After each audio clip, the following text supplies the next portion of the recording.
Also spirituelle Krisen sind im Allgemeinen Phänomene, die im Verlauf der spirituellen Entwicklung, Orientierung und Praxis auftreten können. Das Spektrum der möglichen Erscheinungsformen ist relativ breit. Ein Auslöser einer spirituellen Krise kann zum Beispiel eine Nahtoderfahrung sein, bei der die Person erstmals sehr ungewöhnliche Erfahrungen wie Erfahrung von Licht, von spirituellen Wesenheiten, der Begegnung mit Verstorbenen oder von Einheitserfahrungen macht, die sie zuvor nie erlebt hatte und die sie sehr stark überraschen und überfordern auch.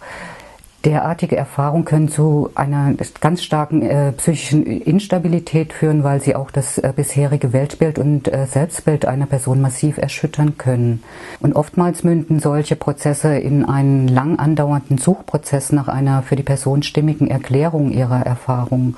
Und nicht selten ist es der Fall, dass auch anschließend es zu einem tiefgreifenden Prozess der Neuorientierung hinsichtlich Weltanschauungen und Werten kommt.